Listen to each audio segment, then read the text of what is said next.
welcome. This is the special Christmas holiday special.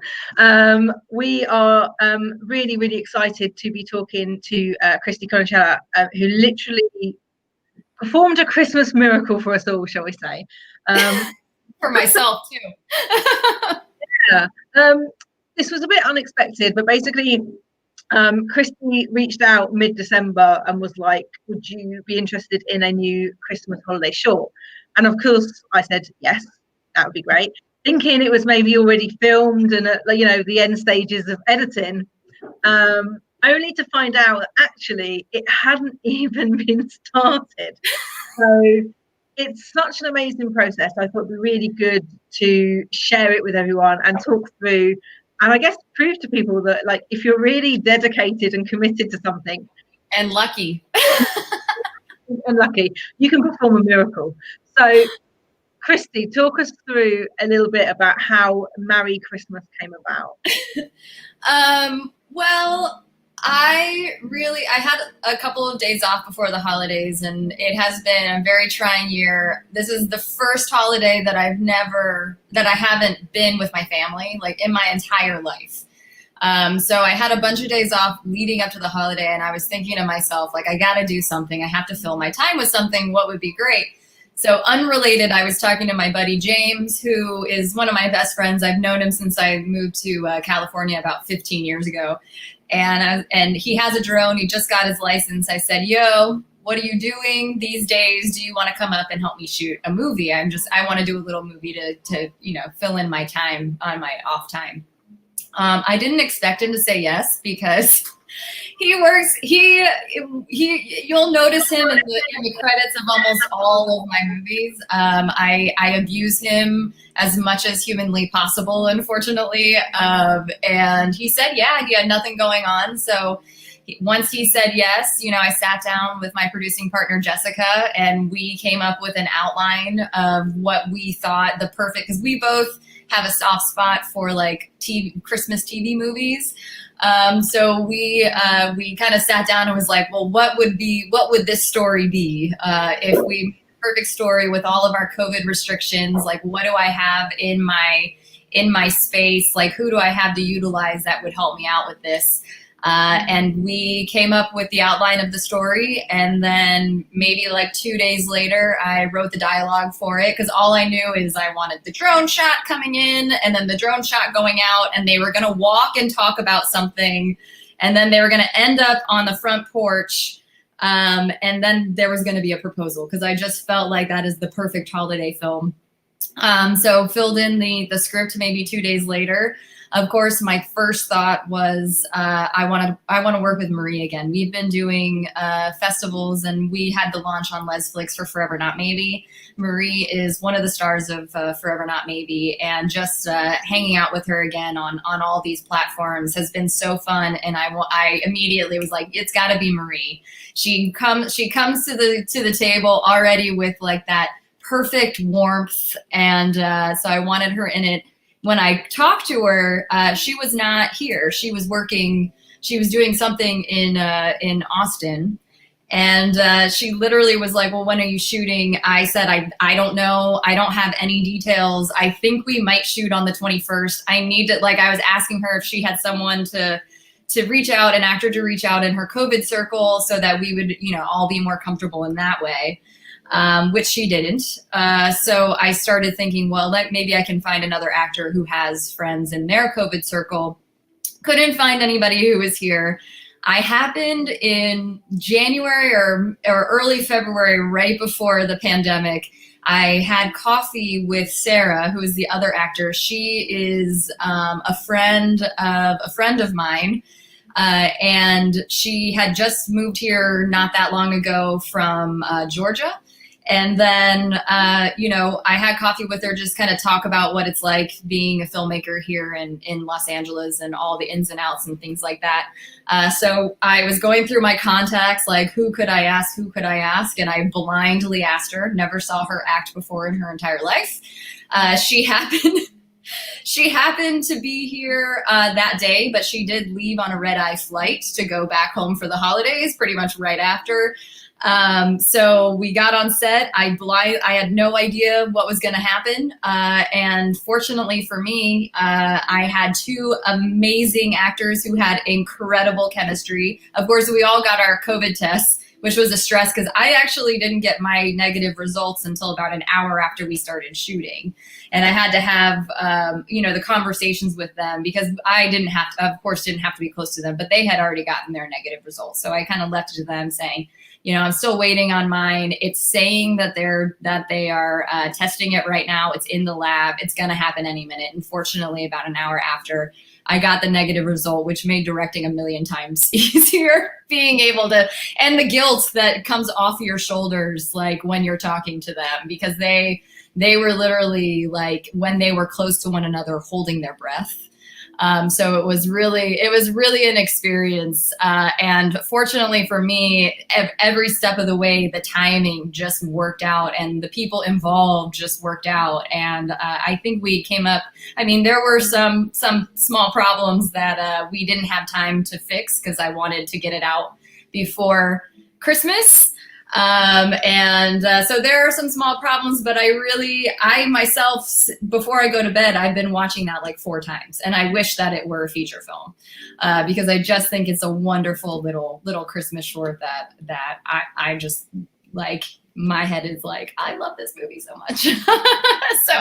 Well, yeah, you didn't exactly give yourself a lot of time. No, I didn't at all. Yeah, it was, but no, I think the thing is, it does show that if you've got a good idea and you can get the right people together, and as Hilary said in the comments, timing is everything. Oh, yeah. So, it was one of those things, it was meant to be. And, we got it out on Christmas Day morning. I was up until like, I don't know how long you were up. I was up in Los Angeles time until about 2 a.m.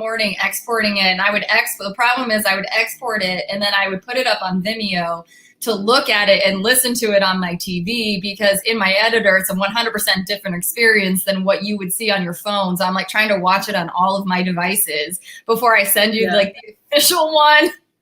So that was, it was definitely a really fun and inspiring sprint. Yeah, I stayed up till 4 a.m. Christmas morning. Then I was like, Christie, I'm going to bed. It's not coming tonight. I'm going to be up tomorrow. And then I think I got up at 8 and I was like, Dad, I was like, happy birthday. I've just got to do an hour's work. Was it there when you got up? No, I did. I think it came through at maybe 9:30. Oh, okay, good. Christmas Day morning, and so I got it up. It's all good. It was about 2:30. And I worked the next day. I work. I don't know if everybody knows, but I do production and technical supervising and lighting over at a sports TV station. And I was working Christmas Day. I had to leave my house at 9:30, and I was just like, you know what? If I can't be home with my family at Christmas time, there's nothing I'd rather be doing than staying up till 3 a.m, making this beautiful Christmas film, and then going to a job that I love and spending time with the amazing people that I work with. So it turned out to be a special Christmas in totally unexpected ways. Yeah. And, I was happy to stay up creating another holiday film, because I think giving access to this to the audience is really important. So so obviously we're talking about less than a month start to finish. Yeah, like 2 weeks. 2 weeks, it's crazy. So for anyone who thinks they can't do it, really, yeah, I definitely now have like a gear list in my Amazon shopping cart, because what was really inspiring about this was, my buddy who is not like a filmmaking person at all. He does drone work and things like that for other things. So we literally, all we had, and fortunately his drone was like this big, and so all we had was that drone. And so what you were seeing was, aside from the actual flying shots, which had its story in itself, but because my friend lives literally, I didn't think about it, my friend lives like 3 blocks away from an airport, so we had all these like authorization issues that we were dealing with too. So we were literally holding the drone.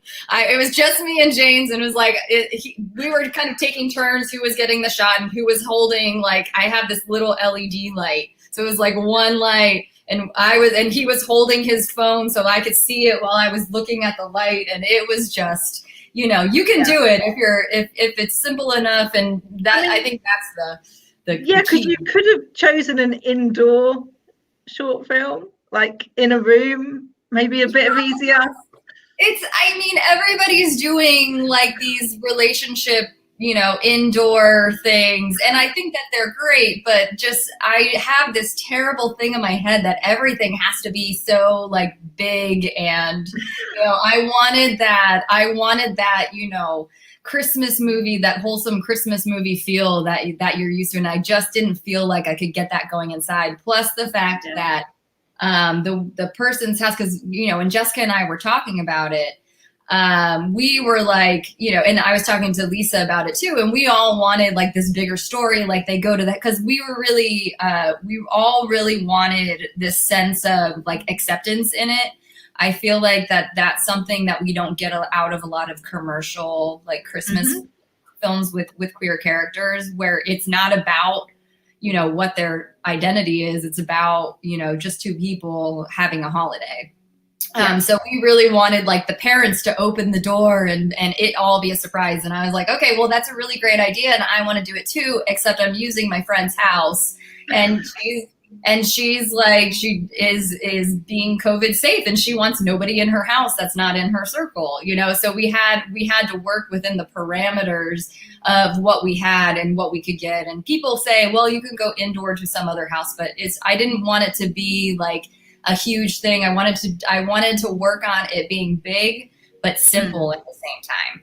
You know, I wanted it to feel like a Christmas movie, but to not have to set up lights, not have to do all the things that makes filmmaking an art form, but also it makes it more complicated, needing more people. And it's just, you know, the week of Christmas, I felt, you know, James, I didn't feel so bad about because he's my best friend. So he'll come up, and it was great hanging out with him and Christmas shopping for props and things like that.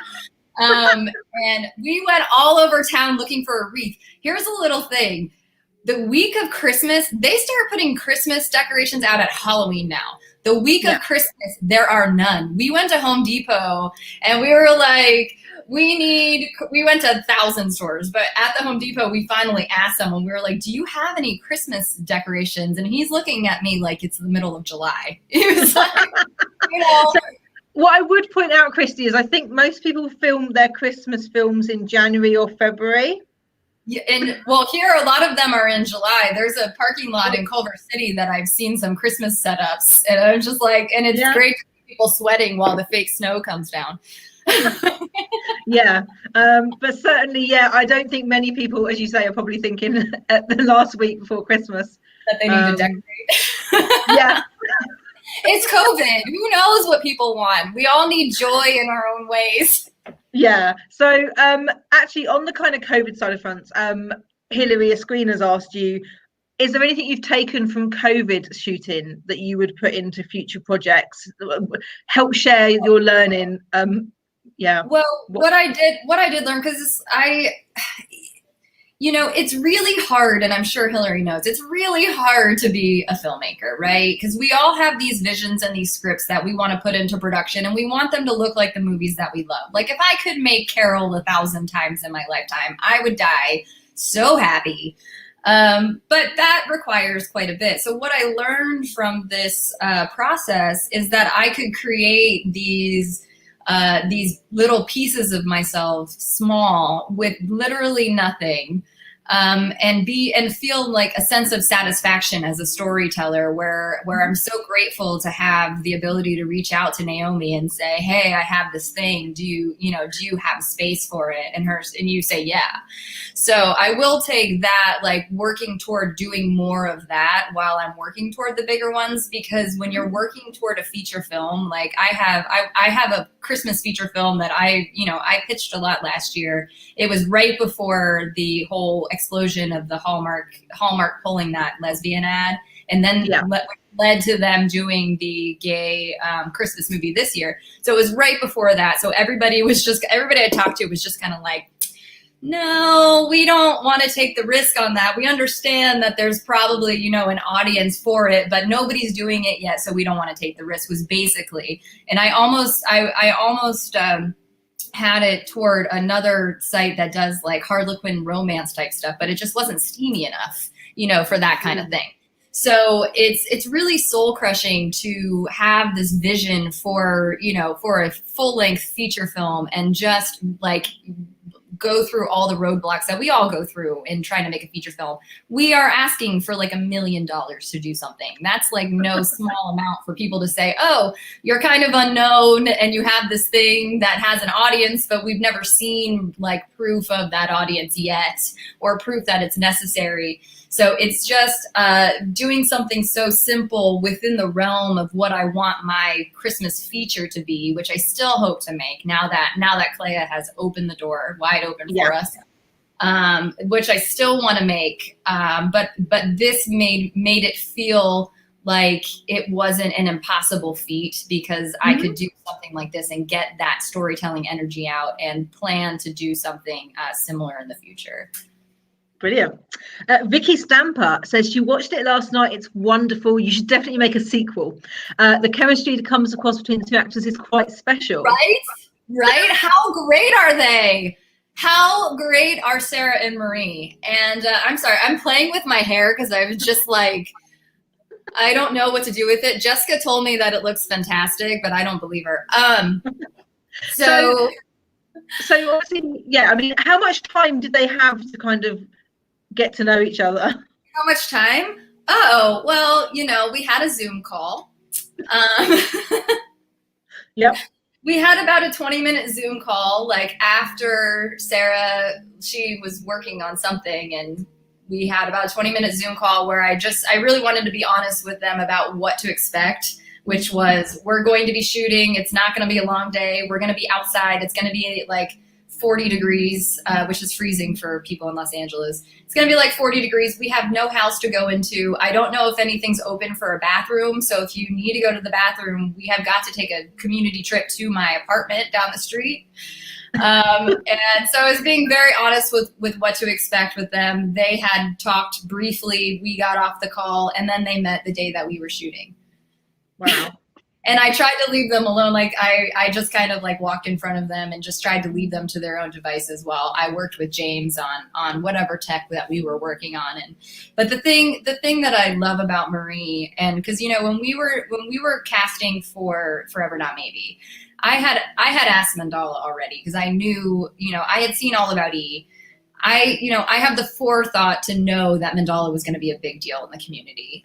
So I had asked her straight up, like, can you be in this? She said yes. So then I had to cast around her. So when I was casting Marie's character, Elizabeth, it was really difficult because I was looking for a French piano playing lesbian. You know, and like, you don't have a lot of, it was very narrow. So I had to kind of give up on a couple of those. But it's a very narrow field of who you can cast. And when we loved Marie from the beginning and made her come back a million times for callbacks and whatnot.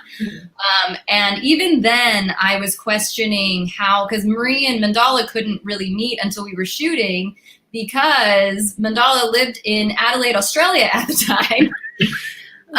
So, you know, we went through the process of like, will they look good together? Will they be good together? And what happened was Marie is just such a warm, wonderful, lovely human being. And she just, you know, has chemistry with people no matter who they are or where we are. She just goes and she gets into it and she falls in love immediately, which is like amazing.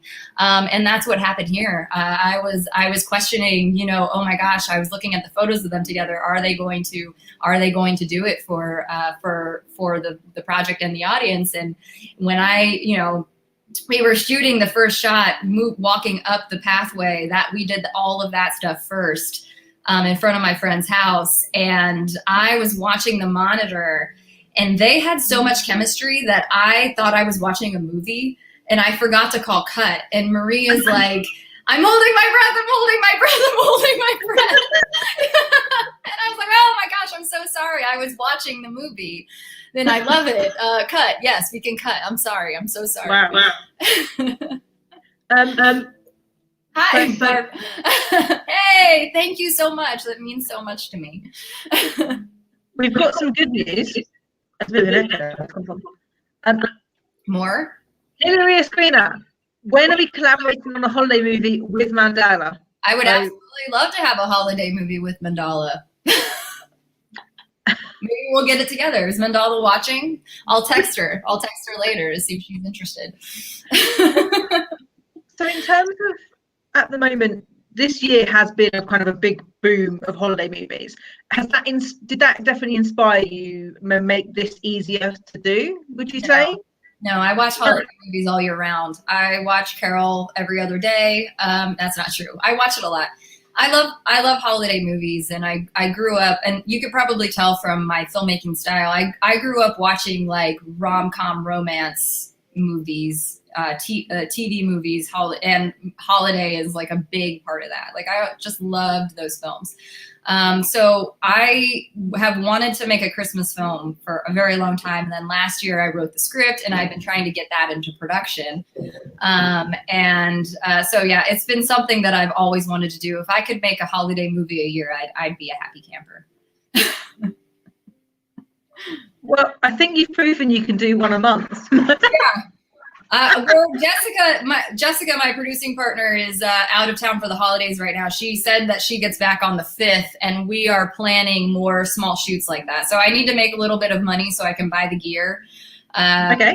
I need about in my cart right now, it's like $1,000 to $1,500 that I have to make in order to have the gear that will create an experience that'll make it easier for me in post, because I think we dealt with some technical issues that caused me to take more time in post, because really it was only 2 shots. You know, we shot for 4 hours. We had the one shot coming down the street, and then we had the one shot going up there, and that it was so simple in that way that my plan was to just do 2 shots total and the edit be done. And so just get my shot that I love here, get my shot that I love here, and then, you know, go up and be done. But because of the issues that we were facing that come up in every production, fortunately we were smart enough to get all the coverage that we needed, but it didn't quite work out the way that I wanted. But at the same time, I think it worked out better than what it would have been. How was sound in terms of this? Because a drone makes noise when you film. Well, that's why we handheld the drone for most of it. Because we weren't sure how it was going to be, and James lives down in San Diego, so we couldn't do a lot of tests, and I didn't have an idea. I knew that he had a very small drone, and so I didn't really have an idea of how loud it was going to be. So when we did some tests the day before, it was pretty apparent that we weren't going to be able to use the drone for the whole thing. Fortunately, the drone that he has was a camera on a gimbal. So most of the coverage we handheld it. We had some issues with audio in particular, which is the #1 item in my Amazon, or B&H cart right now. We had some audio issues. So in the end, should I give away this big thing? Because you're going to be paying attention to that instead of the movie.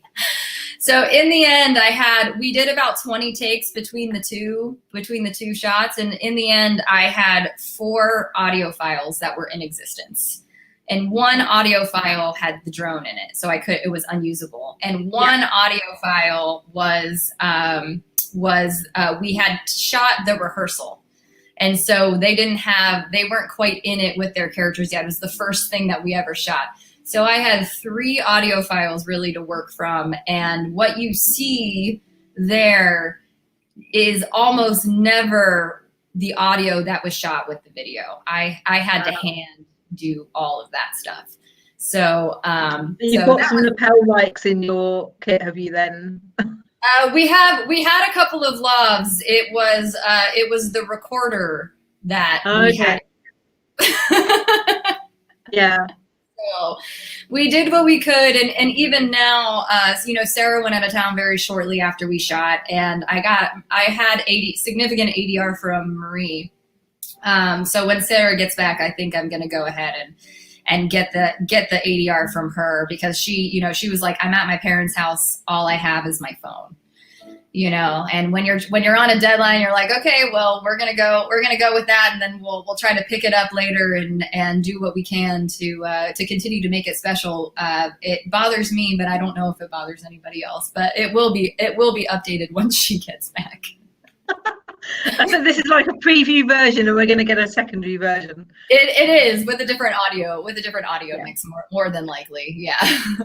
I just think I like to watch it, so I want to be like, I want my ears to sing too. Yeah, I mean, I think just the time you had to do it, it's just brilliant to know that you can really kind of pull people together, inspire people, put together something that's so enjoyable. Ping wants to know, other than Carol and Merry Christmas, what's your favorite holiday movie? Oh my gosh. On Christmas morning, I tend to watch Polar Express. But I think like my main holiday viewing tends to be in the Doctor Who holiday special category. So I love the one where it's the Christmas Carol, where they're back in 1892. I don't know if anybody else watches Doctor Who, and they have the flying fish and the opera. That is amazing. I mean, it's terrible, but I also love Hallmark Christmas films. I love the ones that are featuring Ali Liebert, who is one of my favorite actors in the Community. And also, strangely enough, she's one of my dad's favorite actors, but he didn't know that she was gay. So I loved outing her to him. He's like a devout Catholic. And like, when I was writing the Christmas movie that I want to do as a feature, my intent, because my dad is very, very Catholic, and he doesn't really watch any of my stuff, and we don't speak, he knows that I'm gay, but we don't talk about it. It's kind of like a white Catholic thing. So I wanted to create a movie that would be on the channels that he would watch, so that he could see lesbians as, as us just being human beings in the way that is like acceptable in his faith and in his eyes. So it was really special that I talked to him yesterday, and he had watched the movie and he was very excited about it. Great. So you're saying you want to do more projects through the year. So talk through how easy is this going to be, even to do small short films? How are you going to plan to finance? What's the kind of your biggest barriers, and how can your audience help you? I have no idea how difficult it will be. I don't know if I should base my future thoughts about future projects on this, because it all just came together so it was so easy that I have a lot of PTSD from Forever Not Maybe. That movie took me 5 years, 3 crowdfunding campaigns. It was just making a feature film when you are the director, writer, and the producer is just absolutely excruciating and rewarding at the same time. But it takes a lot from you. So this just coming together as easily as it did, without too much hassle, it was really, that in and of itself was really inspiring. And I hope the next ones are going to be like that. I think, from the audience, if they like what I do, what would be really helpful is help with, so nobody got paid. Nobody. They just came out because they trusted me and they loved me, and they trusted that it was going to be a good project, and they wanted to do something fun and easy. So having a little bit of money to pay like the people who are helping me would have been amazing. And then just working toward getting that small gear package where I can make high quality things easily like that. Jessica and I already have like a detective style film noir that we're really wanting to do. We really want to utilize the drone in a very Hitchcockian way. And so we have a lot of ideas, and just any little sprigs of finance, of just getting props and things like that is super helpful. Cause it's, if we do how James and I did Merry Christmas, then it's literally a 2-man band. And that's what made it so easy, is that I had control over most of it. And, and it just makes it easy when you have less hands on things. for sure. But it still costs money. Yeah. In small amounts. From all the holiday films that exist in the kind of LGBT sphere, are you finding that they are offering what you want to see, or or do you think actually there's still no? Even Carol is a coming out story. I'm really like, I have a lot of gratitude for what's out there. But my goal with everything that I do is to create what we see commercially with lesbians. And you're right. I don't think that we need to define us, the beginning of our lesbian, when we come out of the closet. I just don't think that we need to define, even though I feel like it's very important for other audiences. Like, I have a lot of my straight friends who watched Happiest Season. They have a larger, more commercial, palpable understanding of not only, Kristen Stewart bringing to the table this very wonderful lesbian character, but also the pain of what it would be like to come out of the closet around your whole family during the holidays. Like, I think those are really important stories. But me, I came out of the closet at, 18, 19 years old. I'm not that anymore. I'm not those ages anymore, well past. And so I really want to see myself, and I want to see myself in the movies. And I haven't yet seen that, even though there are movies that I really appreciate for the art and for the talent. But I want to just see something that makes me feel good and that I want to watch over and over again. Yeah. And I hear that a lot when I'm looking around Facebook and around women asking for film recommendations. A lot of stuff is around coming out still, and it's like, yeah, we've been there, we've done that, we know we can come out. Yeah. What happens next? Yeah, because those movies are honestly not made for us. They're gay movies, they're coming out stories. As Happiest Season stars Aubrey Plaza and Kristen Stewart. That's a pretty big deal, but it just doesn't feel like it was made for me. It feels like it was made for my mom. Yeah. Was Merry Christmas your way of showing us your dream proposal? No. No. I don't even know what that looks like or feels like, or if that's even a thing that people do anymore. I have no concept of that type of thing. It makes me feel good to experience what it would be like if that were easy for me. Does that make sense? Yeah. It would be very nice. I think it would be nice to be proposed in a romantic way in any situation. And I feel like if that is in my future, then that will be a really special and wonderful moment. But I don't have any expectations for what that will or wouldn't look like. In terms of the Christmas movies this year, so you've seen Happiest Season, and there was a New York Christmas Wedding on Netflix. I watched some of that. Would you? So, what would if you? I feel like they're a bit mutually exclusive. You kind of make a film for Netflix is for a mainstream audience, or you make a film for our audience and then hope it gets picked up like Happiest Season did. Would you go down the making a Netflix film for the exposure, or would you rather just not do that and actually just continue to try and make your path to make the films you want to make? Well, I'm going to be really selfish here. I want to make the films I want to make for this audience with Netflix money.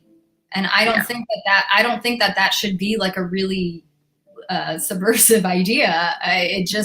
We exist, we deserve representation just like everybody else. Like, it shouldn't have to be a lesbian movie in order for us to have representation as a lead character. It shouldn't matter. So watching Happiest Season or watching Merry Christmas, if it were a feature, I feel like I would want it in the rotation with Elf and with all the other Christmas films that are out there. And I don't think that I should have to explain myself about that. But it's frustrating that we still have to explain ourselves as if we are a niche genre when we should just be accepted across the board and being given money for our art to do what we should be doing with it. And distributing to Lesflicks at the same time. Like, it should all be one and of the same. Yeah, and I think it is about that proving the audience. I think we really need to show that there's lots of us, we're all willing to watch it, and hopefully that will create that change.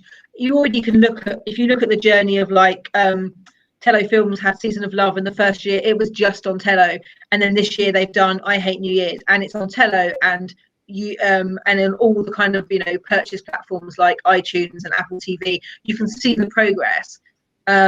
And so it is, I think, just that kind of constant growth, and you just hope that each time another film comes out, it makes another step forward.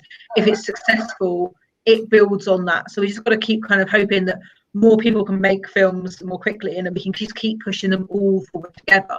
Yeah, and the importance of, for me personally, of Merry Christmas is that I can continue to practice my craft with the ideal of what I want my movies to be, and hope that, you know, they are popular enough that people, you know, hypothetically Netflix is like, oh, you know, we dropped the ball on having a lesbian Christmas movie, so we threw up this other Christmas movie that has lesbian characters that isn't within, you know, the confines of what we usually look for in a film, which is how I felt about, and you know, Christmas.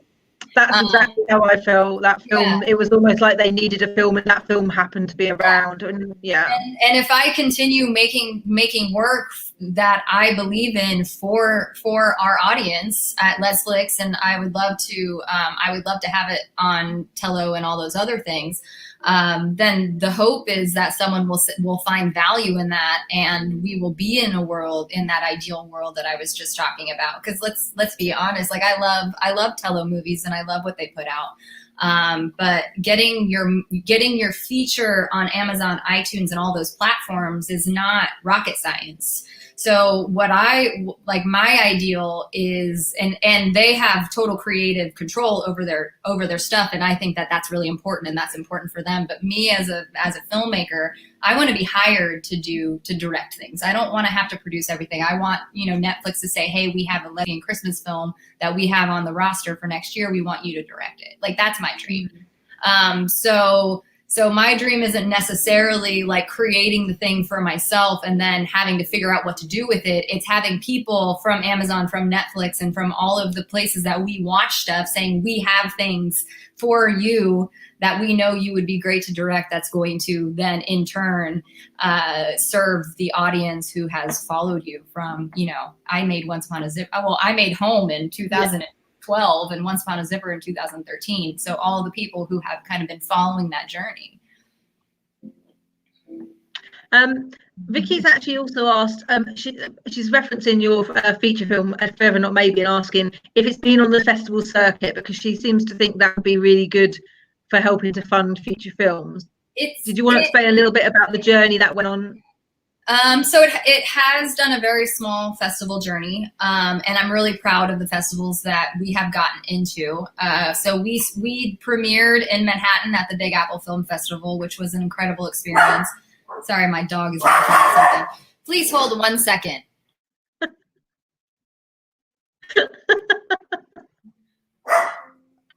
Nope. My neighbors are very loud in the hallway. So that's my dog.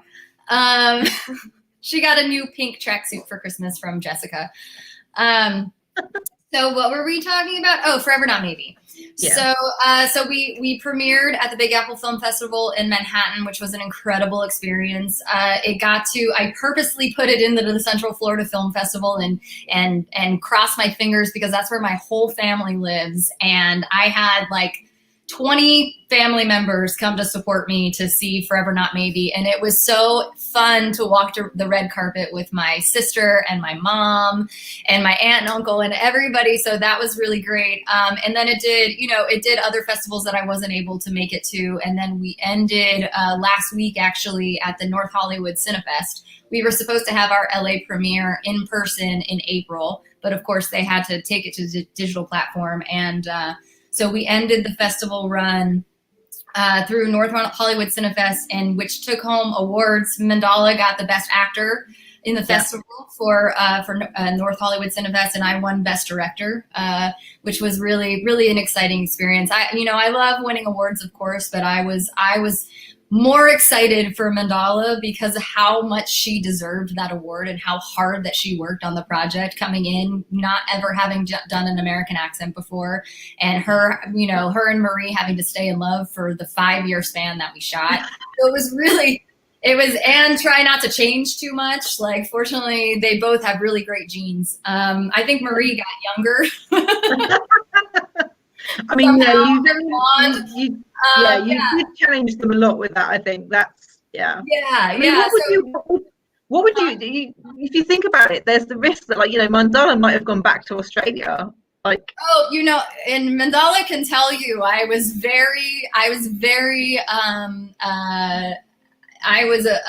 big, I had my white knuckled grips on her visa. So I mean, when she had her first visa was 1 year. And then of course we didn't finish it in that first year. We didn't think that we were going to, because we didn't have enough money.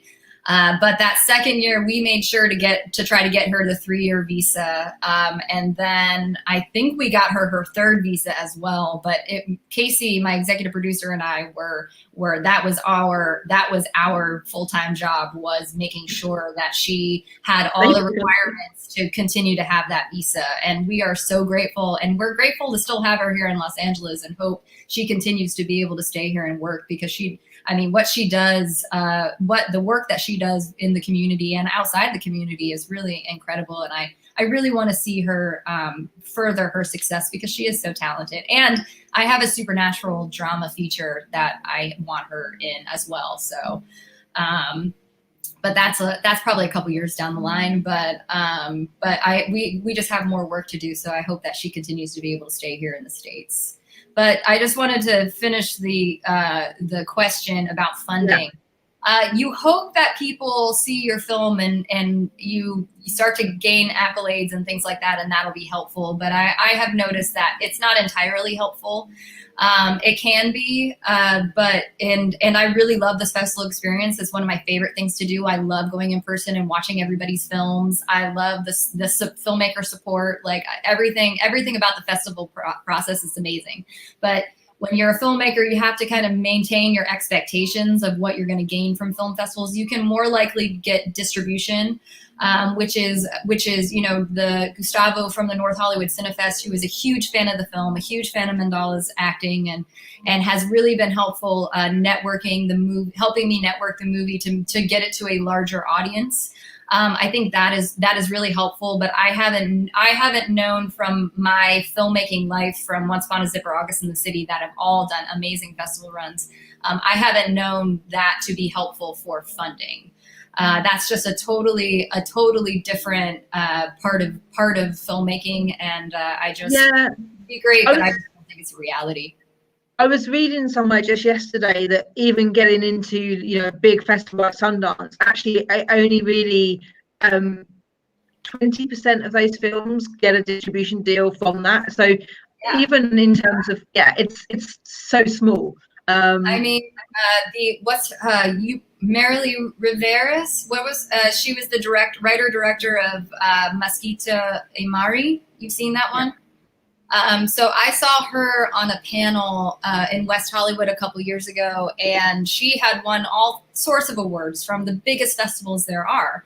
And she was so frustrated because she couldn't get her second feature film up and running, even having won all of those huge awards through the biggest festivals. And it was because it was the same stuff that we all face in funding, where they were telling her, well, you're working within a niche, which is lesbian characters, but you're working within a niche, which is Latino lesbian characters. So they said that the niche is so small that they can't offer her help because they didn't think that they would make enough money doing it, which we all know is ridiculous, because I don't think films have borders.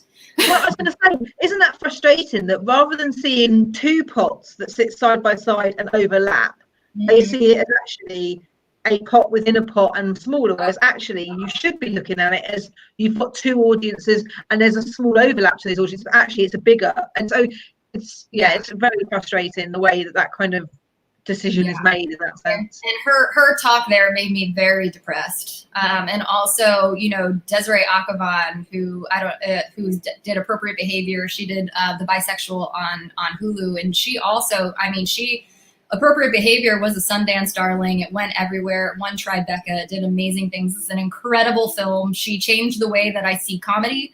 Like, I love Desiree Akavon. Jessica and I have a rom-com that we're trying to get up and running that would star Lane Moore and Desiree Akavon. That's a whole other output, but she's amazing. And listening to her talk about what it took her to get The Bisexual up and running, she had to go to England because she was doing meetings in Los Angeles and New York, and they wouldn't take the risk. So she went to London. Fortunately for her producing partner is in England. And so that when she went to the same types of events there, networking to producers and whatnot there, they were more willing to give her what she needed and take the risk on what she was trying to do for the bisexual community. And without name actors. Like here in Los Angeles, if you don't have a name actor already attached, which is such a chicken and egg type deal, trying to get a name actor attached with no money, you know, and it's a chicken and egg thing here, but for them to give her the ability to make a show that was released on Hulu within the artistic vision of what she was trying to do, I mean, it was an incredible journey to listen to her talk about. And it really put into perspective like the challenges that we as filmmakers face here in the States and in Los Angeles, you know. Yeah, I think it's not even just in LA and the US. I think the funding issue is the biggest challenge that we have to break through. Is like, actually, if the audience want more films, it's not that there's not a shortage of stories and filmmakers out there. It's just that there's not the money to make the product itself. And you can see that what classically happens in Los Angeles across all films is happening within the lesbian genre right now, where, you know, in Hollywood, it's like you make a film that's successful and then you see 20 other films that are that same movie that are minutely less successful than the last one, but they attract more and more A-list stars. So it's like, I felt like, you know, well, first of all, I felt really, really ahead of the times with Forever Not Maybe, because I wanted to do a really sprawling, like old school love story. And then, you know, we didn't necessarily have the resources that Portrait of a Lady on Fire did. But when Portrait of a Lady on Fire came out and how beautiful that film was, I feel like now every time I turn around, there's another period lesbian movie where women are making out on the beach. And it's like, okay, well, that's now our genre. We're no longer like a current people. And I love the genre. I love watching all the films. But those aren't the films I make. I just kind of make movies about people who are themselves. And like, when are we going to have the market, or when are we going to have the opportunity to make movies where we can just be people rather than like, you know, whatever's going on. I haven't seen the Kate Winslet one yet, but I'm sure that it's beautiful, but I just feel like let's make a diverse, let's be more diverse. Yeah, I mean, something maybe closer to 2020. Yeah. Yeah, I think that's the thing. You want to see things. Any more COVID stories, and I'm like, Oh, I know. Saying that, I saw a really good documentary short we played as part of the Christmas Film Festival that was about someone's dealing with having to look inside themselves during lockdown and COVID, and was actually quite powerful about how pretty much they said they were suicidal and they just had to come out to their family. But yeah, you're right. Like, we just ignore 2020, closer to 2019. Yeah. Or 2022. I think the movies that will come out of, you know, how we have all dealt in our different ways with COVID, I think they're going to be very interesting and wonderful. However, the reason why I took a kind of a pause in trying to push my stuff forward is that that's not really my interest as an artist. Like, my feature that I'm pushing right now is a magical realism story with a queer lead about two sisters rediscovering the magic of their childhood. So I want to make stories more closely to the movies that I want to watch, regardless of what's going on in the world.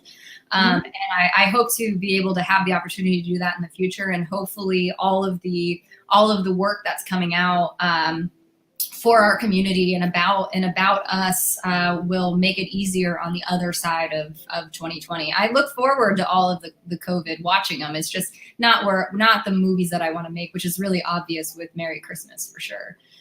Yeah. I mean, it was the perfect escapism, really, which is, I think, what we needed, was that just something nice and beautiful and easy to watch, and where you can kind of go, oh, and you kind of forget that, you know, you can't go outside and see your family and things. Aside from the lack of kiss, but I thought it worked out really well.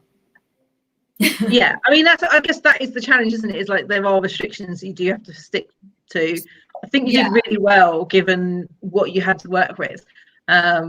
So yeah, definitely. I'm very proud of it. Like I said, I watched it like 4 times before bed last night because it just makes me feel nice. Yeah, and I want everybody else to feel nice. That's what a holiday film is supposed to do, isn't it? It's supposed to leave you kind of feeling warm inside and optimistic and hopeful. Yeah. And then there's like wonderful ones like The Family Stone, where you're just like ugly crying at the end, but it's still wonderful at the same time. Who else thinks Rachel McAdams in that movie was actually gay? Like, if we made it now, Rachel McAdams would have been a lesbian character. Does anybody else feel that way? I think that character was gay. Yeah? I do. I think that they only didn't make her gay because of the times. And I know they had the gay married brothers, but that's just my thought. My hope. Have you got any, obviously, are you wanting to work with any other actors? You've mentioned a couple already, but is there anyone else you really kind of on your hit list or your dream list of people you want to work with? Oh my gosh, should I send you my pitch deck for Finding Yesterday? I have Kate McKinnon on there. I mean, I would love to work with a whole slew of different types of actors. I think I was really like, I really want to work with Daniela again from August in the City, who played August. And I think as a director, you have a different experience working with the actors than the audience does seeing them. And I absolutely adore working with Mandala. I'd work with her every day for the rest of my life if I had stuff. But there are people who I don't have as much access to, like Daniela, who lives in New York. I would love to work with her again. I have who is on? I have Lily James that I want in my movie. I have Emily Goss, who is an incredible talent that's in Seasons of Love and Snapshots. I mean, I am open to any rewarding experience working with really great, incredible talent who puts out work that just, it makes you feel things that you want to feel in whatever moment, whatever movie you're watching. Wow. Yeah. But I would be happy to work again. Like, I'm definitely going to work with Sarah again because she was really incredible, and I think that she came off really well on the screen, and I'm hoping that and I have this terrible thing. I told Marie, I don't know if it's weird, but on Forever Not Maybe, I have such a crush on Elizabeth. And you know, it's weird for a director because not only is it your story, it's like so self-involved. It's not only are you in love with yourself because it's your words that they were saying, but you're in love with like the portrayal of the actor who creates that ideal, who shows you that ideal that you already had. And so I always have such a huge crush on Marie's characters, and I have a huge crush on Sarah's character from Merry Christmas, and I hope everybody else does too. And I hope to work with her again on other small projects that will show everybody how great she is as an actor. So she's new to LA, you said. I mean, and you haven't seen her in anything at all? No, it's terrible. She has I had coffee with her, and it's just something we do here in LA. it's like one of those things, let's go have coffee, you know? So I literally just sat down with her for about an hour where she was talking about, you know, she was very excited to be here in LA. Oh yeah. Isn't Emily just incredible? I've talked to her about a project, and she was down to do it, but I can't at this point get the money. But it will happen. So yeah, I literally just sat down with her, and then we both faded in each other's, you know, we're on Instagram with one another, and I like her photos and she likes my photos. And I don't even know if she's watched any of my work, but she's a great actor, and I'm sure she just wanted to do the opportunity because it sounded fun.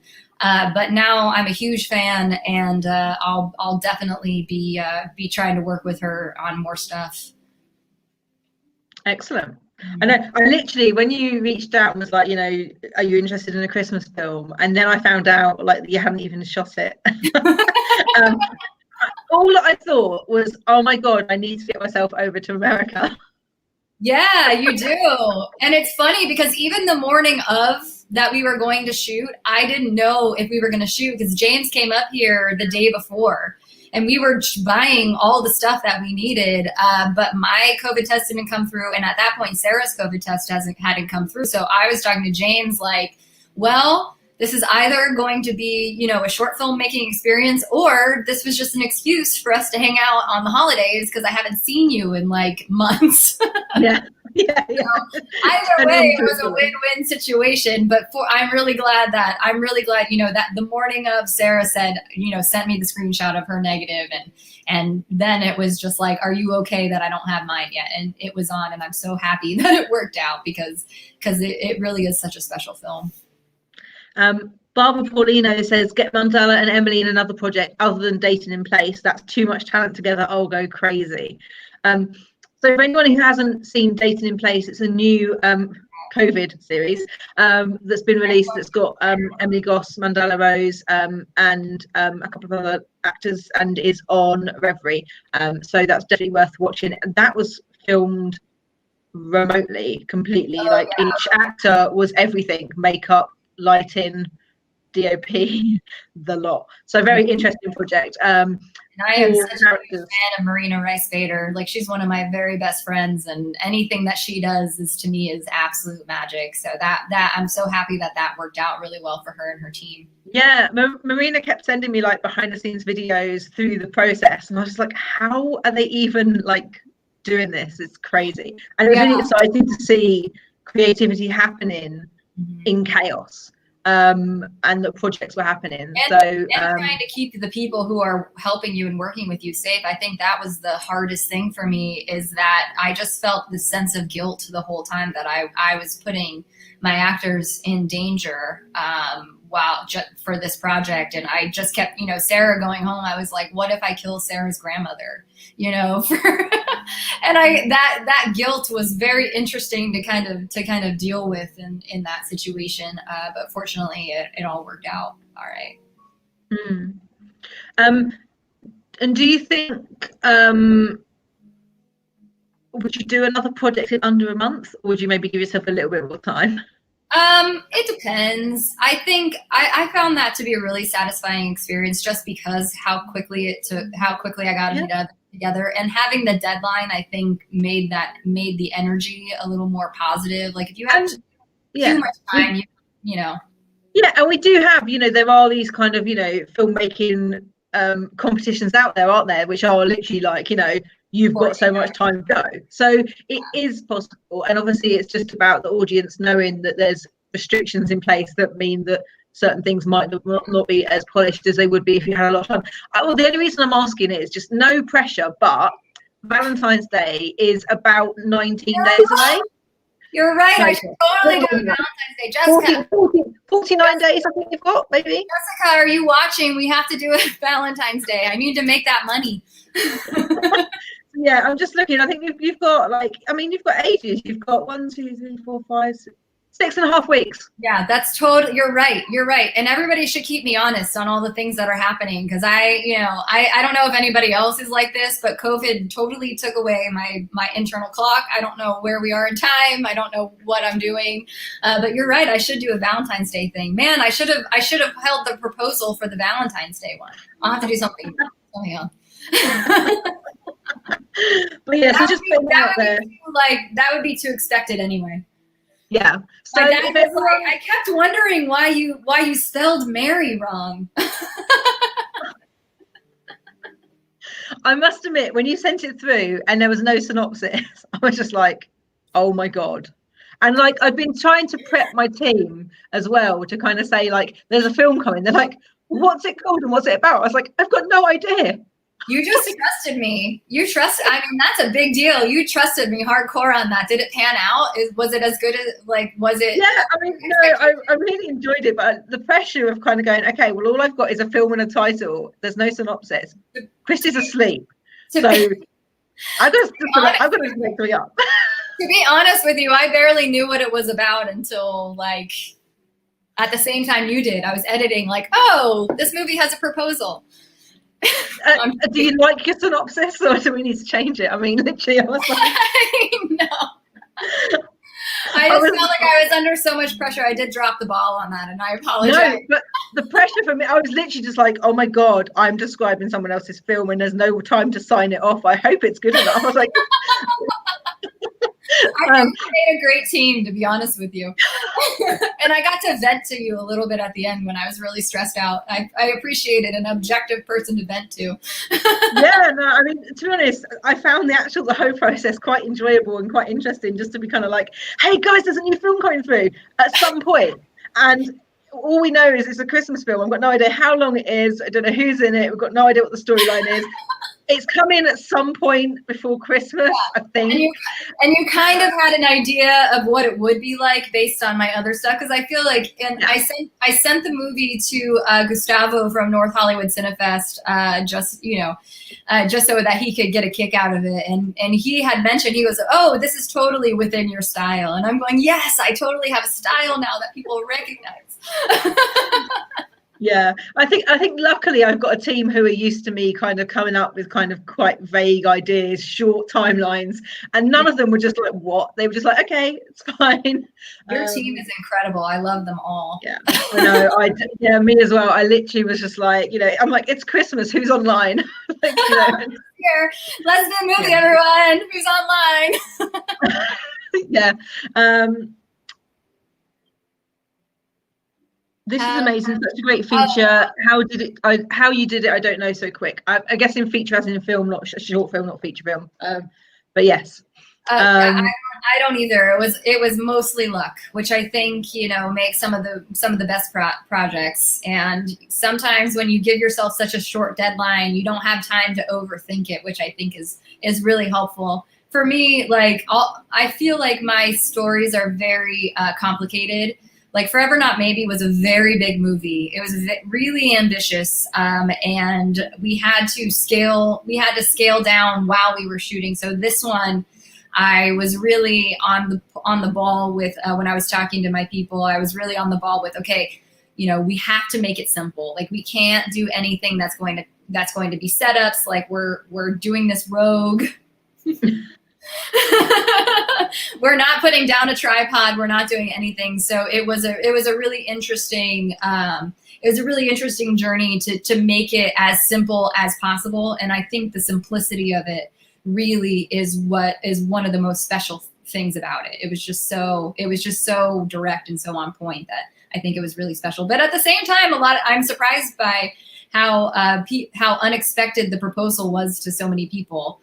That I know had watched it. And I just, there were people who thought that the text message was her cheating on her. And I'm like, what short Christmas movie that's going to make you feel good is going to be like the main character cheating on her girlfriend? That's not. I mean, when I was writing the synopsis, I was like, I don't want to give it away. But then I was like, the title's called Merry Christmas. I mean, that is pretty obvious. Yeah. But I put it at the end purposely so that people like had a chance to see it before their brain told them, that Mary was Mary. And that's why I think with the synopsis, I was like, actually, that is, and it's because you've got that scene where she looks at the phone, you can't quite see what the message is, but you see a group of people, and so I was just like, you gotta pause it. And I suggest that you do, because James and I worked really hard. Can I tell a little backstory about that phone conversation? So James, my beautiful friend, who looks nothing like a middle-aged white lady, so that was my phone in my hand, and we were having the conversation. So I was like, and I was sending him texts, and I was like, respond like you're my mom. And he did not know. So I had to change his contact information to like Stacy's mom with my friend Mandy's picture with her husband, because that was another. Oh, I should plug Mandy, who's doing something really special. Anyway. So I had his contact as Mandy, and then we were talking back and forth as each other sitting in this room, getting that. So I highly recommend you, because that gives away the entire story. The entire story is in that text exchange, and yeah. We purposely made it short, so you'd have to watch it a couple times and then pause it. Yeah. Well, I had to watch it a couple of times and pause it to be able to work out the character names. Oh yeah, and actually, those character names were brought to us by Lisa Tedesco. So in August in the City, one of the actors who played August's daughter, who comes out of the closet at Thanksgiving, her name is Stacy, and her wife's name is Leah. So we borrowed their love story name. Not their story. I don't know their love story, but their names for the project. So Stacy and Leah.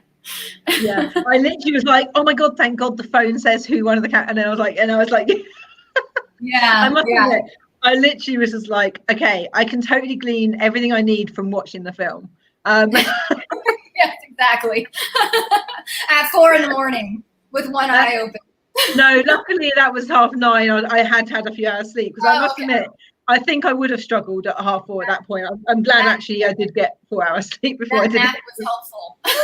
Yeah, very much so. Yeah, because I was just like, I don't have anything. I was like, okay, no, it's fine. I have a film. That's all you need. It's all in the film. So but I do. While we were talking about Mandy, I do want to plug her for a little bit, and I don't know how long it's going to take this, but she totally did a COVID project. So I have a friend called Mandy, and she's also I participate in the Alliance of Women Directors here in Los Angeles, which is an incredible organization to support of all women directors, of all women identifying directors, and they have significantly helped me on my journey, and I can't tell you how amazing they are. Anyway, so I try to, the one thing that's really hard for us as filmmakers is we all have work we want to do, and we all don't have the skill set to do it from beginning to end. And fortunately for me, the only thing that I really don't have skill set in is audio on set, obviously. So I can get quite a long way on my own. But Mandy was looking for someone to help her put together this project she had just thrown together in COVID. And it's about two women, a married couple, who are having a really hard time in lockdown, and they're about to get divorced, and then something happens overnight and they magically become children again. So it's a really wonderful, like, lesbian family kind of Freaky Friday type film that I'm helping her to edit.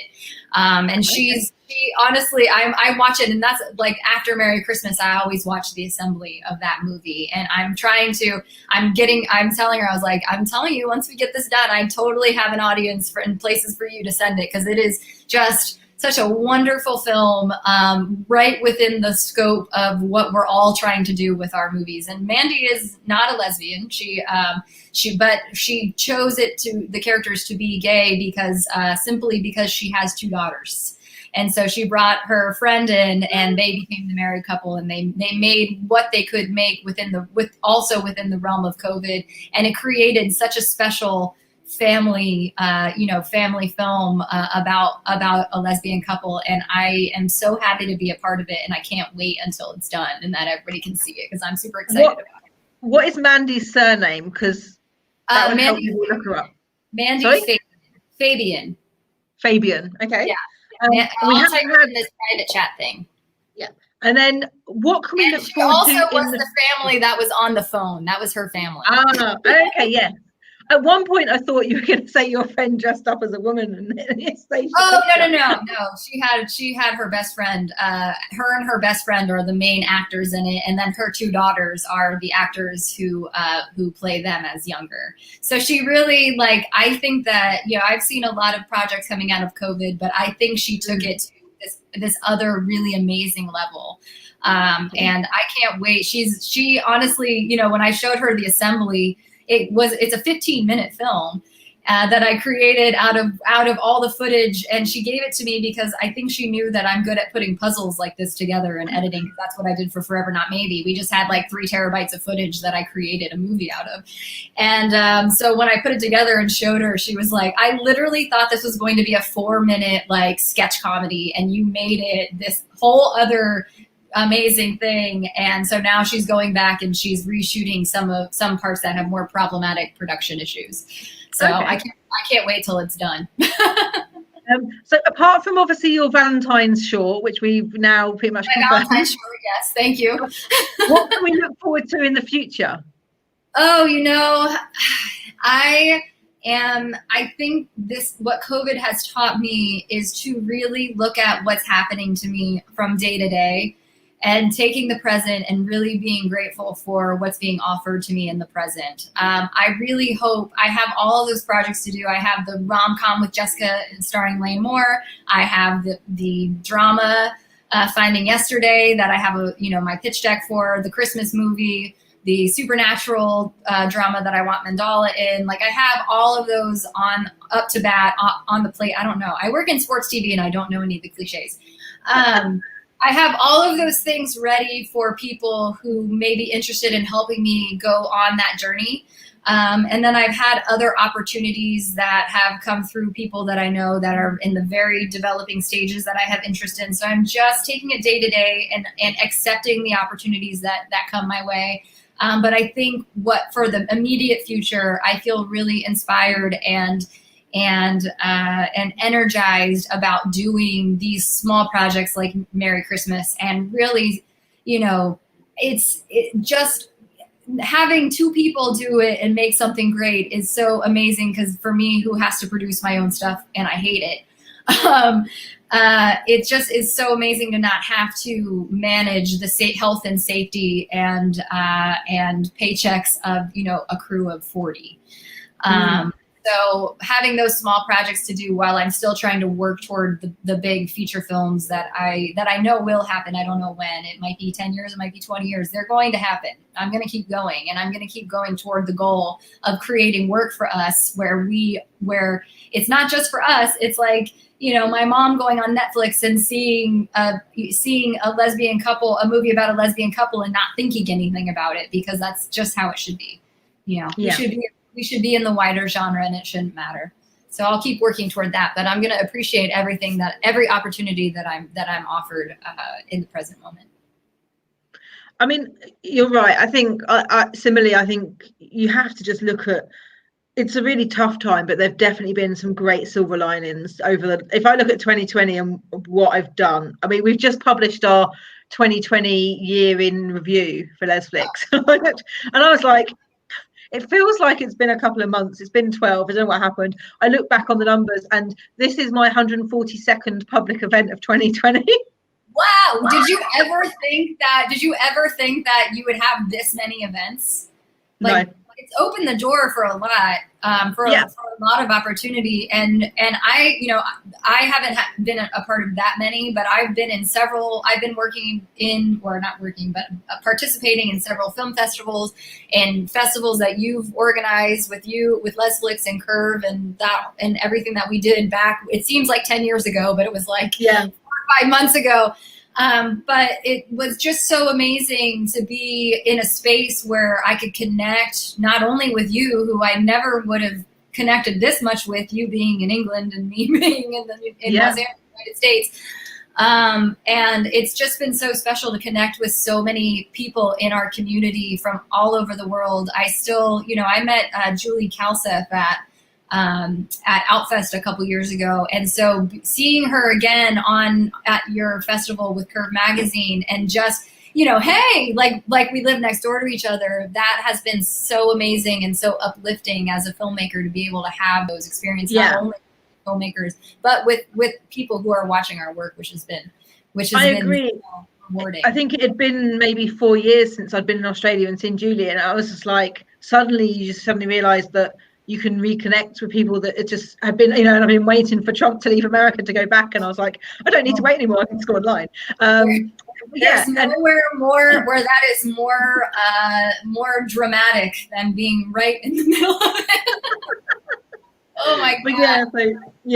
And it's just Storm's just asked, did you think you'd survive that many? I mean, it's been a year. I think the thing is, you just kind of, personally, I was just like, just keep moving forward, just keep carrying on. The way to get through 2020 is just to get through each day, because once you're through another day, that's one day done. Oh yeah. The thing about the thing about 2020 is, I am a 100% different person now than I was, on my birthday was March 13th, and we had our official Los Angeles lockdown on March 16th. I am 100% a different person right now than I was sitting there then. And for better or for worse, there's a lot of damage that COVID has done to me in the way that I think that but it also, for as much damage that I have felt from everything that is going on, there is an equal amount of excitement and gratitude and everything good. So it's been like, I feel so bipolar about what's been going on, because it has, I now understand my grandfather, who went through the Depression, and that guy could squeeze a nickel so hard the buffalo would poop. Like, you just never understand until you go through something quite like this. You don't understand how that can affect you for the rest of your life, and this definitely has in incredible ways, and also in ways that I'm going to have to work on trying to climb out of as well. Yeah, I think beginning of the year, I was really focused on London-based face-to-face film clubs with like 20 women. Remember, I was going to be in London with Forever Not Maybe in July. No. I mean, that's from booking my ticket. Yeah. That's the flip side. We were also planning some really cool physical events in the summer in cinemas in the UK. Yeah. And then it was really tough, because I remember, like, I had a meeting with a chain of cinemas, and they were like, send us the dates you want and what locations you want, and we'll totally work with you. And then 1 week later, they closed all the cinemas. And I was sat there going, no, I was getting lesbian films into cinemas. You can't.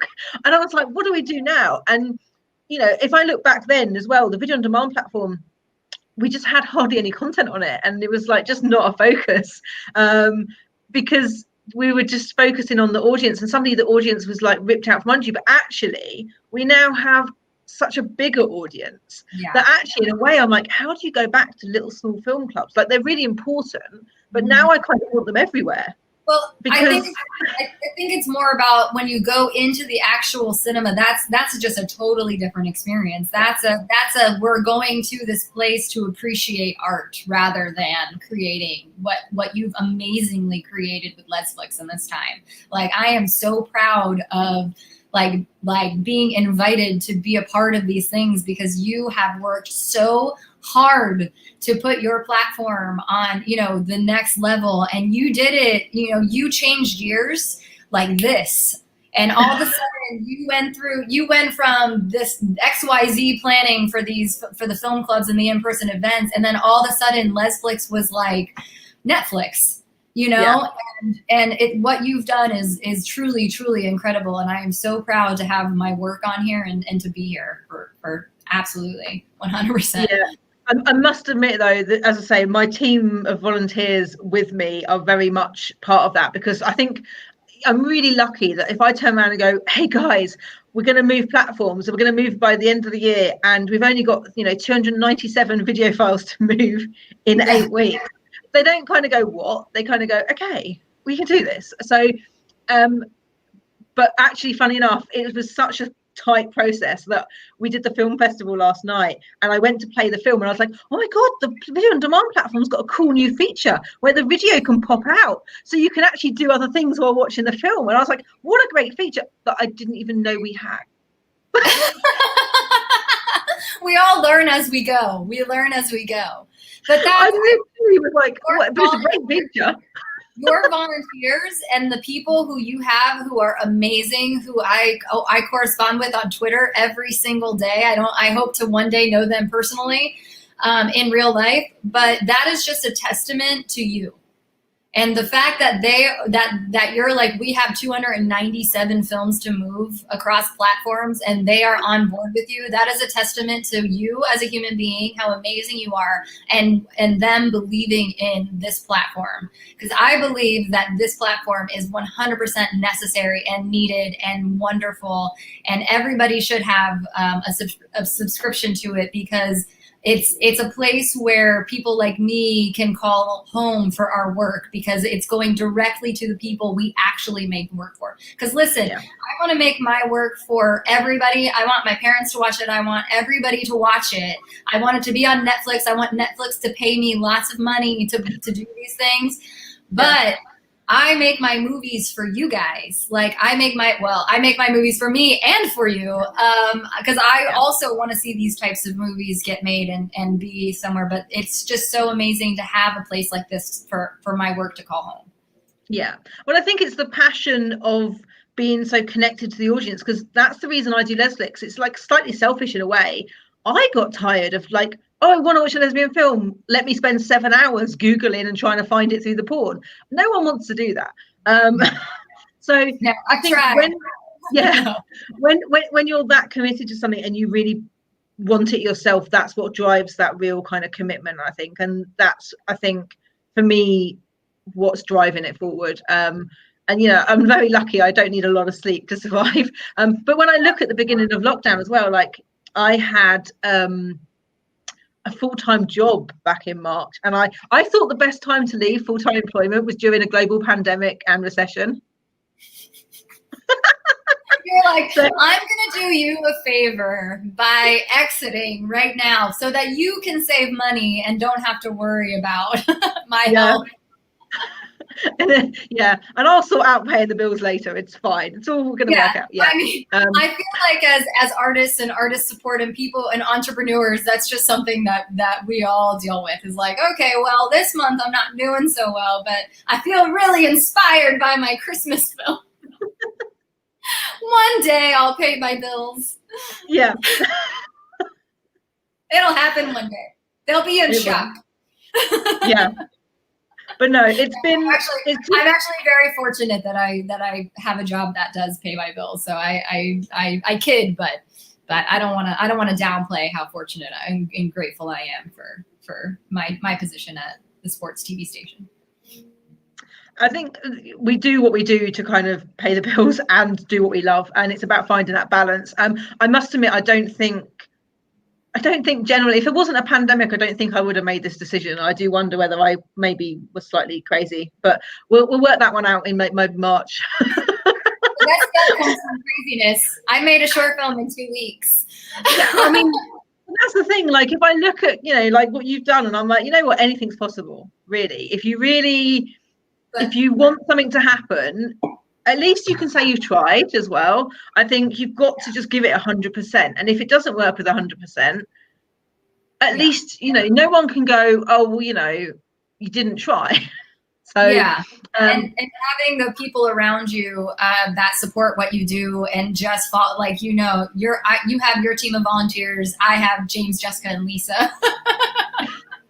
You know, as soon as I have someone who can push record on a camera, I'm ready to go. So that, I mean, having community and people who love you, who believe in what you do, and who come up and just do what you say, despite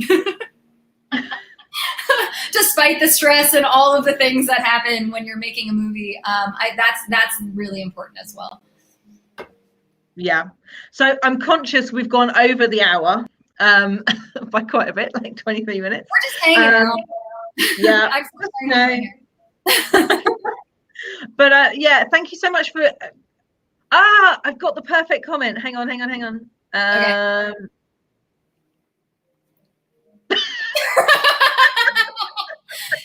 Lena was watching my Instagram live when I was telling everybody to come here and hang out with us, and I was discussing whether or not I should put a beanie on because my hair was driving me crazy. But then Jessica told me that my hair, and she used the fire emoji. So it's a very Tilda Swinton is my like human in style guru. Like I love everything that she does and everything she stands for. And so when Jessica says that I've got the Tilda going on, I leave the hat off. Storm says if you want to film in Manchester, she can press the button on a camera. I do want to film in Manchester. I absolutely 100% do. I will be on the next flight that y'all let me get on and get off. We haven't actually closed our borders despite it being really bad, so feel free to come over. Good. Oh, good. I would love that. Maybe next year. We'll see. Yeah. I have a Christmas movie that would be perfect to be shot. Is Manchester like have a small town center, or like? You can definitely film it in this. You can film it in the gay village. It'd be amazing. I would love it. Let's do our Christmas movie in Manchester. I'll send along. Storm, can I send you my script? I'm ready. Brilliant. I'm ready. Who should I bring with me? Well, I can sort out accommodation as well. That's no problem. We can totally make this happen. Let's do it. Let's make it in 2 weeks. I can do it. I'm telling you, I can do it. I mean, thank you so much, because I do feel like I wanted to share with everyone what we went through. Yeah. Really. I think it was just such a really exciting thing to be part of. And, you know, actually, similarly, you know, the whole Christmas is not the same this year. And so it was actually quite nice to have something to look forward to and think there's some excitement behind that as well. And so I think, and hopefully that's why I keep watching it, because Christmas was so not how it is for me ever. I mean, I told Naomi, I'll tell you now, my girlfriend broke up with me right before our Thanksgiving holiday. So, and my family is all, you know, they're all across the country.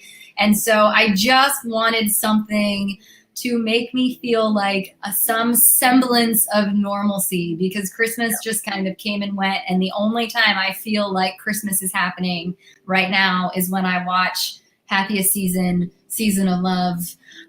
Maybe not New York Christmas, but when I watch one of those movies, Doctor Who Christmas specials, and my short film, I feel a total sense of normalcy. Have you seen the poster yet?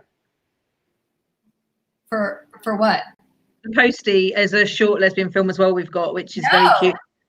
So you need to still watch Holiday Help Desk, The Postie, and Holiday Will Help You Desk is that on that's on your platform? Yeah, we've got 5 holiday. You gave us our 5th holiday film. Yes. Yeah. And I wanted to go to the festival yesterday, but when you have nighttime festivals, that's like morning time for me. I know. To be honest, though, I'd scheduled them apart with an hour gap. The 5 p.m. GMT event didn't finish till 10 to 8. And then the second one started at 8 and then didn't finish till 11 p.m. And I was literally like, I'm sorry, guys, but we've been together for quite a long time now. But that's what's so great about Lesflicks is that we're such a family that I don't even feel like this is anything more than hanging out with a group of my best friends. Yeah, and that's what all of our events have been like. And so I generally only kick people out when it's heading to midnight and it's late and it's been over 5 hours. I'm like, yeah. And I think it's nice though, because it is just everyone just talks, and it's connecting our community through a passionate thing they love. It's interesting how many women we're reaching who can't normally engage with our community. They've got children, or they work long hours, or they're disabled, and so generally the scene that we exist in is not accessible to them. And it's been amazing how those people can suddenly find their community, and that's been really amazing. And then also just other women who just love film as well, and then those people mix in. So if anyone didn't notice, Christie did say she's single, so you can DM her if you're interested. On that note, we should really, share the love there. Yes, let's make my ego bigger than it already is. No, I'm just kidding. But yeah, I really wanted to kind of share the enjoyment we had and the chaos and craziness of like literally coming up with this in such a short period to inspire everyone else. Pick up a camera, because as long as we know the constraints and we can let people know what they're looking at, you know, this is not going to be a Carol film. If you know that when you watch it, you can still enjoy it. And it's about the story. It's about the beauty of the film, and how it was made and the love with which it was made and what you can get from it. And so the sound may not be 100% perfect, but it does not matter because sorry? I said it will be. It will be. We're going to do a new version.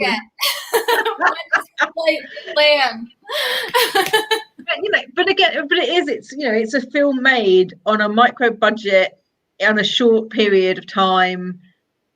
You know, it's a really quality product when you look at the constraints in which you worked. And so it's about letting people know what they're looking at. And people are enjoying it. So, and it's been a journey. It's been a great journey. And I'm so happy to be here talking about it. And I can't wait to talk about the Valentine's Day. Valentine's, I know, I'm so excited. I can't. I hire Sarah. Is everybody okay if I rehire Sarah for the Valentine's Day movie?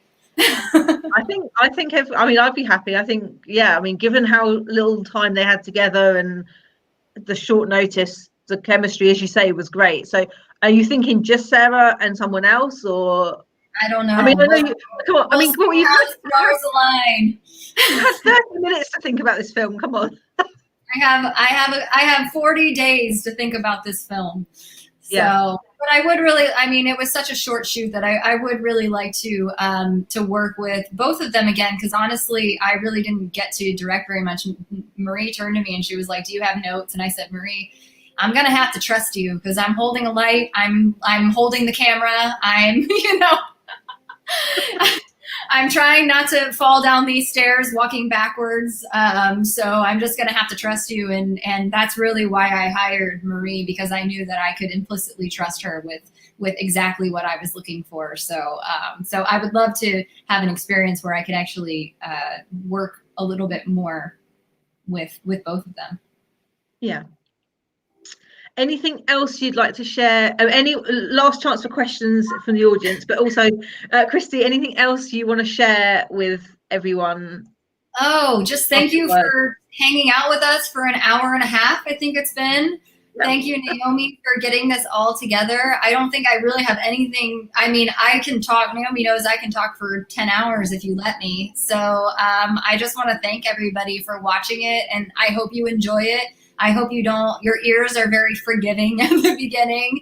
And I hope that you enjoy my Valentine's Day movie that I'm going to start right now, and the noir that Jessica and I are going to do. And if you have any other ideas for things that you want to see, do not hesitate to reach out to me on any of my social media. This right here, I'm not good at this. This right there, my finger is huge. Right here, that's my handle on most of my social media. So do not hesitate to reach out to me and let me know what your favorite movies are, and maybe we can make some inspiring work together. Brilliant. Amazing. Thank you so much for sharing your afternoon with us and our evening. Aussie girl in Manchester finds love. All right. Are we flying Mandela over as well? Right now. We're going to Manchester. Storm, are you wanted to be in it, or are we flying Mandela over? I'm not sure. Oh, is Storm in Aussie as well? Yeah. Fantastic. I'm totally willing for you tell me what we're doing. But we're gonna shoot my Christmas movie in Manchester too. We'll do a couple projects. Maybe it can be like my second home. Yeah, absolutely. Thank you so much. It's been a blast. It's been a great way to spend a few hours. An hour and a half. But yeah, no, thank you so much for everything, and thank you for making another film that we can enjoy. It's just, I must admit, I the one thing I want is just more films. So maybe to all my clients, make films. What are you all doing? No, let's do it. I'm excited. Maybe I should just email everyone and just say, can everyone make a film? Yeah, let's do it. We need more. We absolutely need more. We should get the representation. Hopefully most of us or all of us get that Netflix money that we're all looking for. Yeah, I know there's a lot of people wanting to make content, so it's just finding the ways to make it. So fingers crossed, 2021 is like the year of lesbian film. It is, and getting out there and making it. I know I'm going to keep talking. I'm sorry, you got to cut me off, Naomi. But just going out there, I've been making films since 2012 before, but the only ones I show you start in about 2012. But just getting your style and figuring out how to make your movie and your voice and what you need, the gear and the thing and the people that you need involved so that you can tell the story from your voice. Merry Christmas is very much my voice. And if you watch August in the City, Forever Not Maybe, you can tell that I have a very specific storytelling style. So learning what that is about yourself, I think that is 100% the most important thing. And then finding the things that you can utilize in order to continue crafting your art and creating stuff that inspires you and inspires everybody else to do the same. So do it. Let's make some movies. Let's make some movies. Exactly. You make them, I will put them out there. The audience will watch them. That's it. I mean, yeah. We are. The dream. We're living the dream, Naomi. We're living the dream. We are, yes. And then at some point we will be able to take it further. In fact, actually, we're bringing, the apps should be coming out in, I think, February. I can't wait. I can hardly wait. Are you going to have it on Fire TV? Yeah, so Amazon Fire Stick, Roku, Apple TV, Android TV, iPhone, and Android. I cannot wait. Neither can I. And by that point, I should also know what other functionality the new platform has. Every day is a new surprise. Yeah, exactly. But yeah, so thank you so much. I will leave it at that and just say thank you so much for being creative, for sharing your talent with us over Christmas, and thank you to everyone who made this project happen, and to everyone who's watched it so far. If you haven't watched it, go watch it. If you have watched it or you haven't watched it, also tell your friends about it, because it's just so cute and it's the perfect film. Right now, exclusively on Lesflicks, along with Forever Not Maybe. So if you want to see my work, like, you can see Once Upon a Zipper and all that other stuff in other places, but my newest stuff you can only see on Lesflicks. So get all your friends to subscribe and get on there, and let's support our entire community of filmmakers, including me, and watch Merry Christmas several times and pause for the text message exchange, knowing that the person texting me is my friend James. Okay, I've put the link up for the holigay playlist, which includes your short and also the other 4 films we have. So We Need a Little Christmas, which is a Black Christmas feature film. Will You Marry Me, another proposal-based Christmas movie. Holiday Help Desk, and also The Postie, which is just super cute. And then I've also put a link up for Forever Not Maybe, because if you've heard us talking about that and are wondering what is that, where have you been, and you need to watch that as well. So and you love Mandala Rose. Oh, don't do that, because now I need to put I can't do, and there's a whole load of links as well for Mandala, which you can also watch. Mandala has like 20 projects that have come out on Lesflicks. So I mean, if you don't know Mandala's work, then you are behind and you need to catch up, because she is fantastic. Fantastic. Yeah, she's definitely one to watch, both on the screen and also where her career is going. I think she's just super talented. And as you say, one of the best humans I know.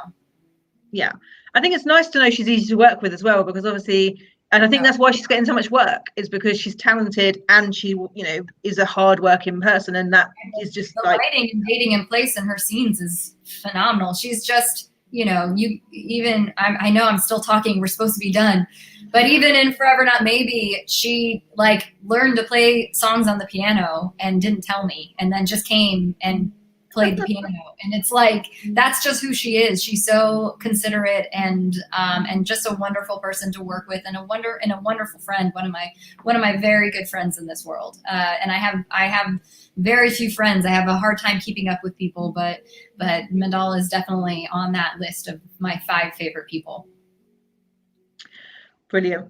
Thank you so much. I'm going to close the live stream off now. Close it. Even if I'm talking, just like end the thing, because we'll be here all day and everybody's going to lose interest in the things that I have to say.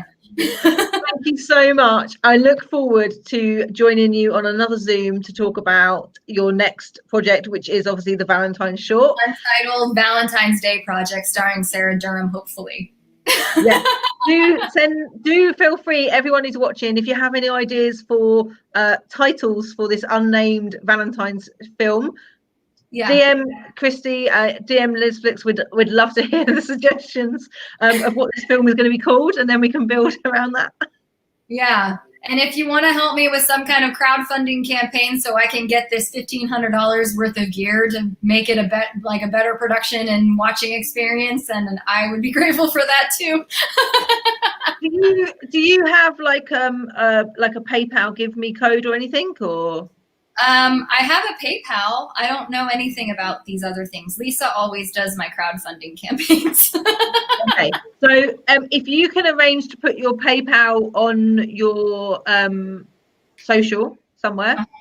Okay. If anyone wants to donate, they can head over to Christie's social media. Do you think I should start a Patreon? I know we're just chatting now. Do you think I should start a Patreon and maybe that could be helpful? I would say Patreon takes quite a lot of fees. There's a thing called coffee cup. Someone help us here, because there's something coffee related, which is better. Where basically there's a lot less fees. People buy you a cup of coffee and then the amounts, and it adds up. But the fees on Patreon, I think, are quite substantial, so you lose quite a lot. Okay. But the other option is a PayPal. Just give. Yeah. I mean, that the music alone costs me quite a bit of money in the short film, so it costs money that I don't necessarily have, but I still. So Ping has just said, put it on the Lesflicks filmmaker page. We need to get the filmmaker page live first. We all do that for the new year. Let's just add it to your to-do list, Naomi. But if I can get that gear and then have, $500 per small project, I could create something that is better than Merry Christmas every time. Okay. I mean, that's a reasonable target. I think that's a reasonable target, and that's a good starting, because then I could like pay my actors somewhat, because they come out and they just trust me blindly. I don't know why they do it, but I'm grateful. And just having the gear and having the ability, if I need, a light, like that was another thing about Merry Christmas, is my color correction light didn't come through. So that whole thing was lit in magenta, which caused me to have to do a lot of color correction that I'm not very good at. And fortunately, I have people to send it to make sure that it looks good. But it just little things like that, having a little bit of money that I can go to the rental places with it makes a huge difference. And it actually cuts down the amount of time that Naomi has to stay up at night. I don't mind. I had loads of stuff to do anyway. It was a good excuse to stay up. But funny enough, I've been working with Jade Winters from Wicked Winters over the last few months. They're working on a couple of projects, and similarly enough, you hire the equipment, you see the equipment, and they're going, we probably just need to get this equipment. And I think that when you're making that many films, you suddenly realise that actually £1,500 to kit yourself out with some of the core essentials is actually a really good investment, to be able to just keep making stuff rather than renting over and over again. Absolutely. And things that are more complicated to make, like you have to bring in a DP, you have to bring in all that stuff. But the smallest amount that I can get a DP for, an 8-hour day, is I can maybe hustle them to do a $400 day. So if that gives you any look into what it is to budget a short film, to $400 a day is probably the least amount of money you're going to get out of your top talent, the people that, not top talent, top talent, yes, but top talent that will take a significant pay cut to do something something artistic. So if that gives you any starting point. So doing what I can, I created a gear list with a guy I work with at Deportes, which is the sports station I work at, and he helped me create something really great for $1,500, very similar to what we did for Merry Christmas, but a lav kit that's going to be a little bit better, with a recorder that's going to be more stable, and just to create small things that'll be able to get my vision across without having to bring in too many people, because I want to save those pennies for the feature films. Yeah. Brilliant. And those favors, those $400 favors for the feature film. My DP on Forever Not Maybe is the DP on Grey's Anatomy. So we have a lot of talent here that are willing to come out and help for no money, but I have to offer them something that's not offensive. Yeah, of course. Yeah. Well, exactly. That's it. You still have to kind of, put food on the table. And the challenge is obviously you work for free once, you do it again, and before you know it, you're on the street. So it's just I can't ask for so many favors. And honestly, I gave Marie and Sarah a little something out of my own bank account for my appreciation for them trusting me. But it would be nice to be able to give them a day rate that's not as offensive as the money that I gave them for this. That's kind of how I feel with my volunteers. I'm like, I look at what they're doing and I'm just like, you deserve so much more than I can give you. When you have that in you, when you have that humanity in you and that understanding, I mean, I work in production. If someone called me and said, I'm going to offer you $400, it's going to be really fun. There's going to be celebrities. I'm going to offer you $400 a day to do the job that you make 3 times as much making in a day rate. Like if someone called me to do that for what I currently do, I'd be like, no, I'm not doing that. That sounds terrible. So the people who really trust in us as artists, like it's the appreciation I have for them and the passion I have for giving them something, for coming out and trusting me and lending me their own art. That is really important to me. So doing these small things, I'm totally happy being everything and abusing Jessica, because I always abuse Jessica. Jessica and I are teammates.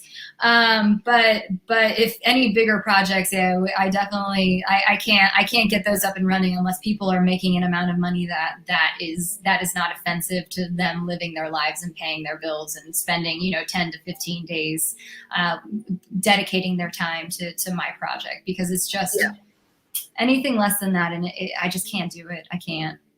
Yeah. Thank you so much for everything you've done. Happy 2020. And we will look forward to seeing everything in 2021. So thank you everyone for watching. Do follow Christie on social media. Do watch her films, share her films. Thank you for joining us from Lesflicks. I can never get this right. It's like so in a way that's not natural. It's there. Nice. Oh no. Mine is backwards though. Mine is backwards. Yeah, so's mine. There's no problem. Anyway, I'm cutting this off. That's my social. Oh, hang on. I'm not cutting this off. Okay, Hillary's got the script. Okay. Fantastic.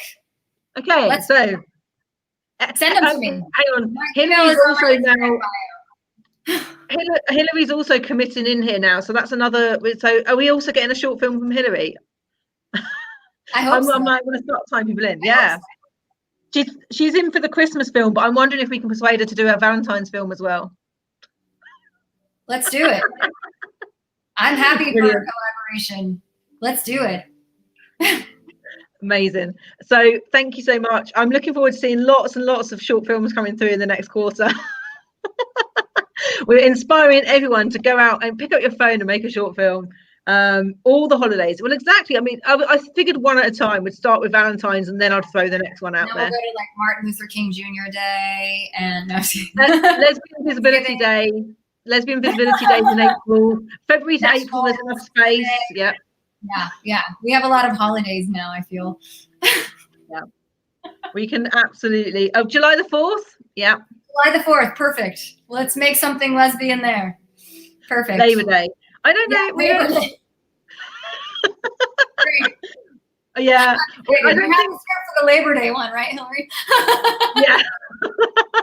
I don't have any ideas. Oh, sorry. Okay, we've also got Australia Day. Yay! And we are going. Madonna and Storm starring together. Yeah. We got one per season. Let's go. I was going. Yeah. I mean, I was trying to space them out one every 2 months. I was thinking February's Valentines, April you got Lesbian Visibility Day, then we go into July for like Pride Month, late, and then you've got your. And it's funny you say that, because when I was sending Jessica the gear list to look at, because Jessica, who, if she were here, she went home for the holidays. If she had been here, the audio would not have been an issue because she is good at that stuff. So I sent her the gear list to approve. And when I told her, I said, I'm going to buy this, but we have to make this a job where we are going to sit down and make a project every 1 or 2 months. We have to, because I'm not spending the money if we're not going to do it. So that's it. We're doing it. We're doing it. Yes. Excellent. I'm very excited. And I've really thoroughly enjoyed having the Christmas film to push out there over the season. We've got a July film for the UK as well. We're doing a Pride film in Manchester. That's August. Sorry, August. I am totally down. I want to. And Naomi can attest to this. I was very excited to do the Manchester screening. I know we were looking at London too, but I was very excited to go some, because I haven't been anywhere but London. So I was excited to go there for 2 weeks and hang out. So I think that this would be an even more fun for us all to come together and make something special. Yeah. 100%. I know. To think, it seems a lifetime ago that you were supposed to come to the UK and do a tour of the UK with your film. I was planning on coming with my mom. We were going to make, because July is her birthday. We always go somewhere for her birthday. So she's never been out of the country, and that was going to be like our special birthday thing that we were going to do, and she was going to come see the movie then. So anything that I can do to get out of this country for a little while. It's insanity here. I know it's insanity everywhere, but I cannot tell you the insanity that it has been here. I cannot even explain it. Yeah. Thank you so much. Have a great day. Really keep making great stuff. And thank you to everyone who's watched for nearly 2 hours. We've gone well over our allotted time, but it's been great talking, hearing all the inspiration. Hopefully we've inspired people to make movies, to watch movies, to talk about movies, share movies. If you ask for it, you will get it. So let's all be really vocal about our love of these films. So thank you, everyone. I need ideas. Yeah. And thank you very much. Good night. Yes, good night. And I'm done. Bye. Cut it off, Naomi. Cut it off.